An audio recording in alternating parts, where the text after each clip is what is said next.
بسم اللہ الرحمن الرحیم۔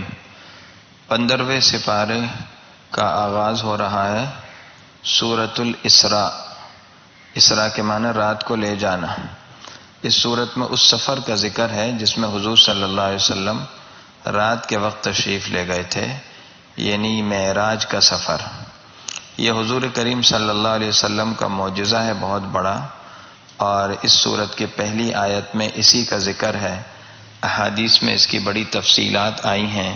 مختصر بات یہ ہے کہ حضور کریم صلی اللہ تعالی علیہ وسلم کو فرشتے آپ کے جسم کے ساتھ، اسی دنیاوی جسم کے ساتھ بیداری کی حالت میں آسمانوں پر لے گئے، اور ہر آسمان پر کسی نہ کسی نبی سے ملاقات ہوئی۔ پہلے آسمان پر حضرت آدم علیہ السلام سے، دوسرے آسمان پر حضرت عیسیٰ علیہ السلام سے، تیسرے آسمان پر حضرت ادریس علیہ السلام سے، چوتھے آسمان پر تیسرے آسمان پر حضرت یحییٰ علیہ السلام سے، چوتھے آسمان پر حضرت ادریس علیہ السلام سے، پانچویں آسمان پر حضرت ہارون علیہ السلام سے، چھٹے آسمان پر حضرت موسیٰ علیہ السلام سے، اور ساتویں آسمان پر حضرت ابراہیم علیہ السلام سے ملاقاتیں ہوئیں۔ اور اس کے بعد بیت المعمور آپ نے دیکھا، جو عین خانہ کعبہ کے اوپر اللہ جل شانہ کا ایک گھر ہے 7ویں آسمان پر، جہاں فرشتے عبادت کے لیے آتے ہیں۔ سدرۃ المنتہا دیکھا، بیری کی باڑ تھی ایک، جہاں آسمان کے اوپر کا ایک الگ عالم شروع ہو جاتا ہے۔ اور پھر اللہ جنت دوزخ کے مناظر اللہ نے آپ کو دکھائے۔ پھر اللہ پاک کا دیدار ہوا، آپ اللہ کی بارگاہ میں تشریف لے گئے، اور آپ کو تحفے میں 3 چیزیں عطا کی گئیں۔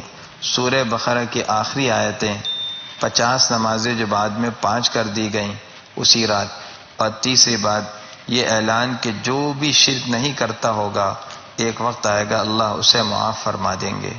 پھر آگے تذکرہ فرمایا بنی اسرائیل کا۔ بنی اسرائیل سے کہا گیا تھا کہ تم زمین میں 2 مرتبہ فساد مچاؤ گے، دونوں مرتبہ سزا ملے گی۔ ایسا ہی ہوا ہے۔ پہلی مرتبہ انہوں نے حضرت موسیٰ علیہ السلام کی شریعت کی مخالفت کی، انبیاء علیہ السلام کو ناحق قتل کیا۔ اللہ نے بخت نصر کو مسلط کیا، اس نے بنی اسرائیل کو فلسطین میں برباد کیا، بیت المقدس کو تباہ کیا۔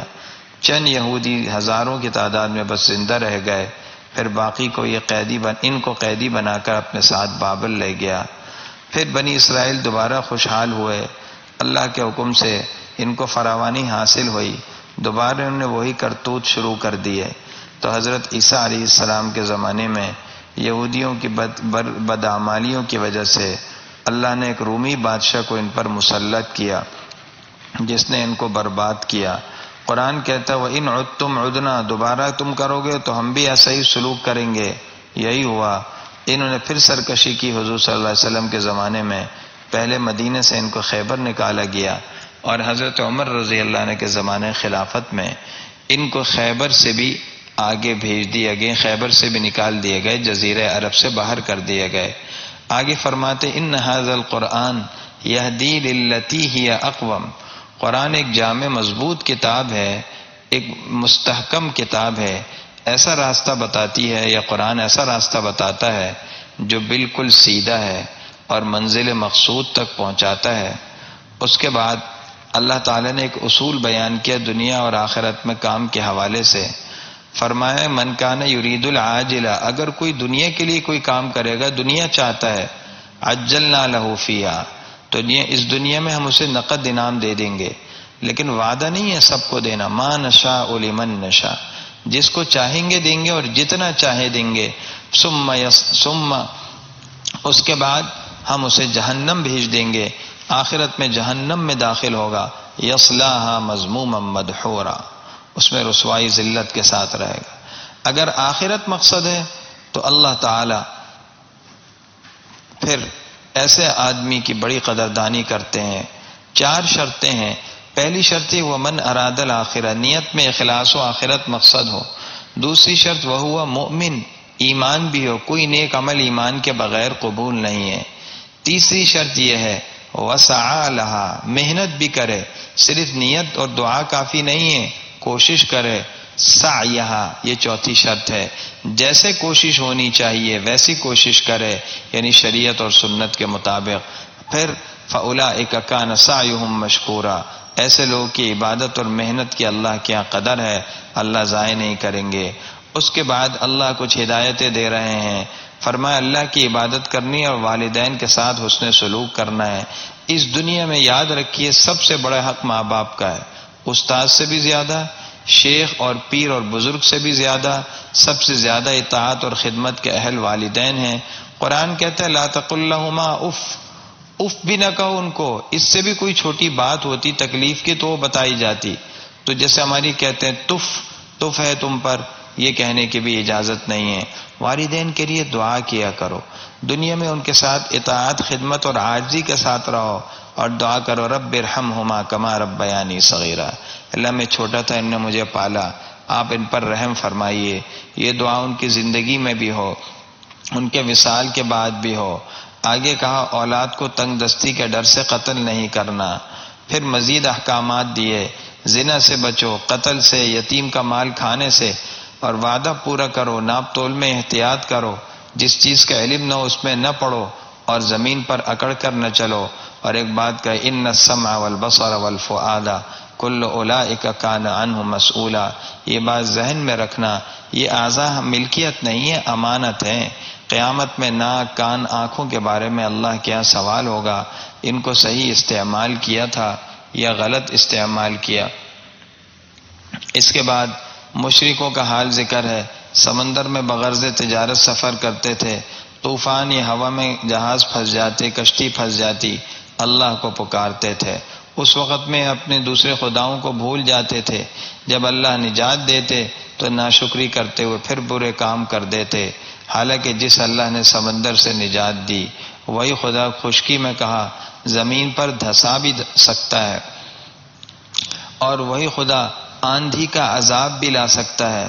آگے فرمایا وَلَقَدْ كَرَّمْنَا بَنِي آدم، بنی آدم کو، اولاد آدم کو ہم نے عزت دی، اور آگے بتایا وَفَضَّلْنَاهُمْ عَلَى كَثِيرٍ مِّمَّنْ خَلَقْنَا تَفْضِيلًا، اللہ نے انسان کو اشرف المخلوقات بنایا ہے، ساری مخلوق پر اسے فضیلت دی، اس لیے کہ اس کے پاس علم بھی ہے، عقل بھی ہے، یہ اپنی خواہشات پر کنٹرول بھی کرتا ہے، اس کے اندر گناہ اور ثواب کے دونوں مادے ہیں، پھر بھی اللہ کی اطاعت میں اپنے آپ کو لگاتا ہے۔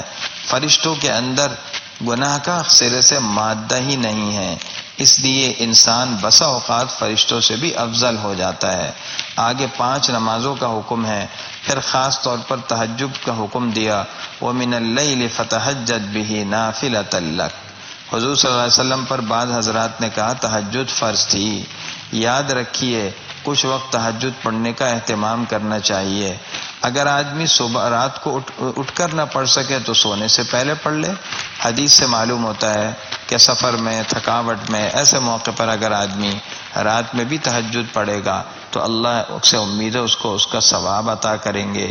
عشاء کی نماز کے بعد 2 یا 4 رکعات کم از کم نفل تہجد کی نیت سے پڑھ لینے چاہیے وتر سے پہلے۔ عسیٰ ان یبعثک ربک مقاما محمودا، اللہ اپنے نبی کو مقام محمود کی بشارت دے رہے ہیں۔ حدیث پاک میں آتا ہے کہ قیامت کے دن اللہ تعالیٰ اپنے نبی کو ایک خاص مرتبہ عطا کریں گے، عرش کے قریب حضور صلی اللہ علیہ وسلم کھڑے ہوں گے اور اللہ کی خوب تعریفیں کریں گے، اور ساری مخلوق اللہ کے یہاں آپ کی سفارش کا انتظار کرے گی، آپ سفارش کریں گے، اولین و آخرین آپ پر رش کریں گے۔ آگے روح کا ذکر ہے، مشرکین نے یہود کے کہنے کے مطابق ایک سوال روح سے متعلق کیا، روح کیا ہے؟ قرآن کہتا ہے قُلِ الرُّوحُ مِنْ أَمْرِ رَبِّي، آپ بس یہ کہہ دیں روح میرے رب کا حکم ہے۔ حقیقت یہ ہے کہ چونکہ ہر بات انسان سمجھ نہیں سکتا، انسان کا اتنا دماغ ہی نہیں ہے، اس لیے قرآن نے کہا روح سے متعلق بس اتنا سمجھو یہ اللہ کا ایک حکم ہے۔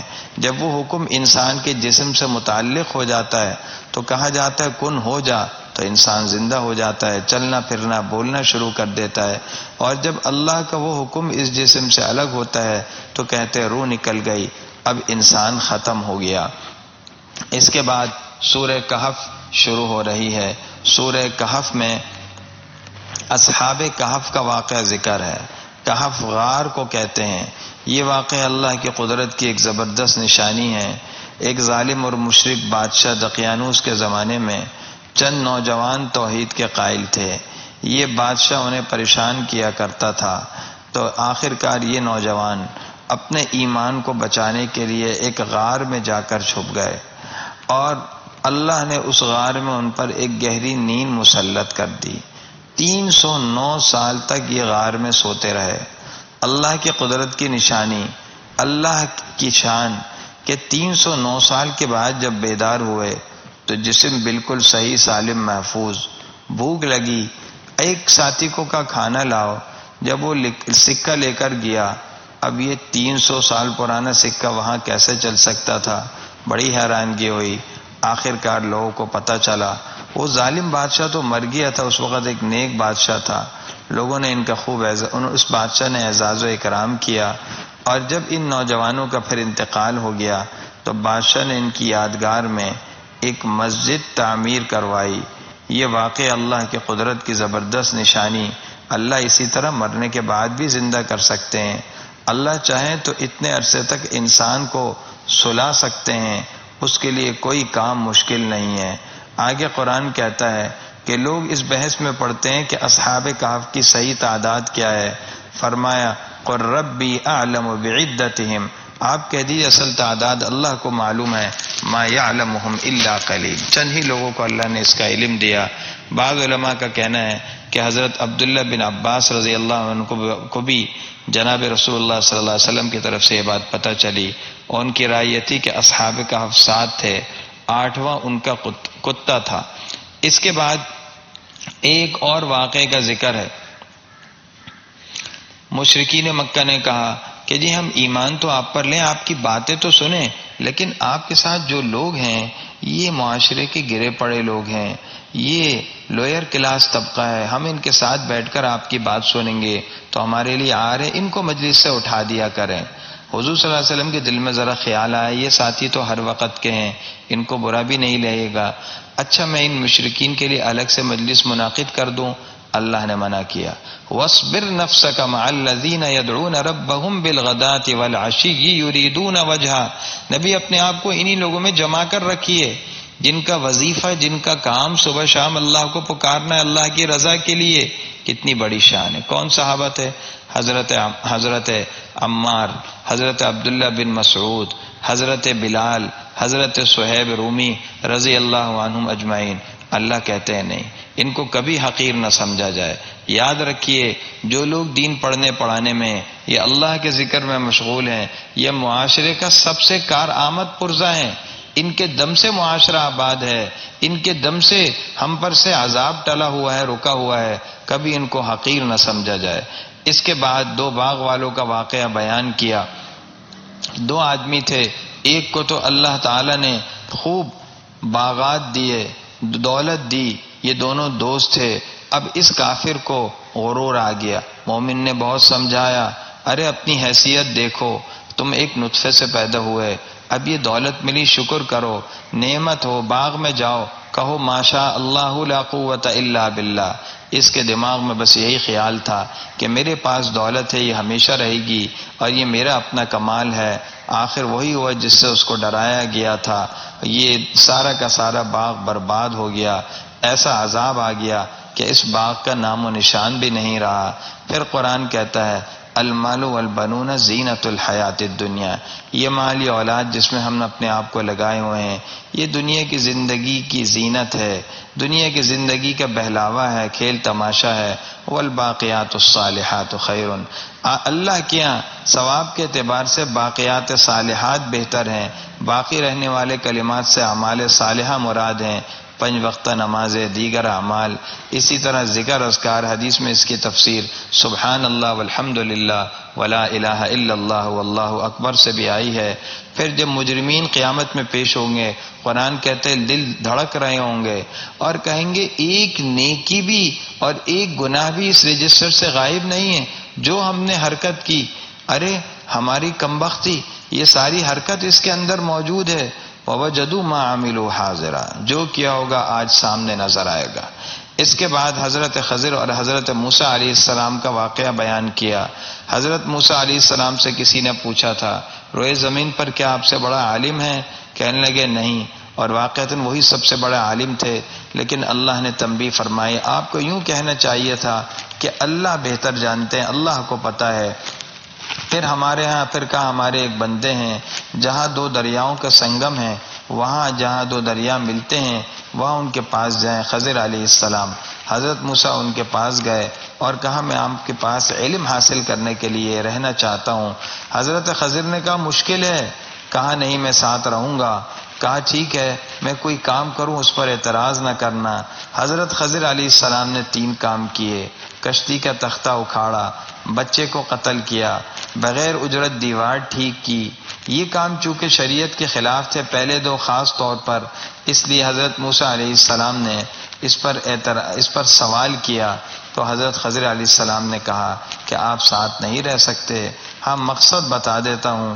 کشتی والے غریب تھے، آگے ظالم بادشاہ تھا، اس لیے وہ ہر صحیح سالم کشتی کو چونکہ چھین لیتا تھا تو میں نے اس میں عیب پیدا کر دیا تاکہ عیب کی وجہ سے ان کی کشتی محفوظ رہے، آگے یہ ٹھیک کر لیں گے اپنی کشتی کو خود ہی۔ بچے کے والدین مومن تھے، اگر یہ زندہ رہتا ممکن تھا کہ سرکشی کفر میں والدین کو مبتلا کر دیتا، اس لیے اللہ کے حکم سے میں نے قتل کیا، اور اس کے بعد اللہ انہیں اور بہتر اولاد دیں گے۔ دیوار 2 یتیم بچوں کی تھی، ان کے والد نے خزانہ نیچے دفن کیا ہوا تھا، باپ نیک آدمی تھا، اللہ نے چاہا کہ یہ بچے جوانی کے عمر کو پہنچ کر اپنا خزانہ نکالیں، اس لیے میں نے دیوار مفت میں سیدھی کی تاکہ خزانہ محفوظ رہے۔ حضرت خضر علیہ السلام کے پاس یاد رکھیے تکوینی علم تھا، موسیٰ علیہ السلام کے پاس تشریعی علم تھا۔ ہم شریعت کے پابند ہیں، جو شریعت کا حکم ہوگا اسی پر عمل کریں گے۔ اللہ ہم سب کو عمل کی توفیق عطا فرمائے۔ وآخر دعوانا الحمدللہ رب العالمین۔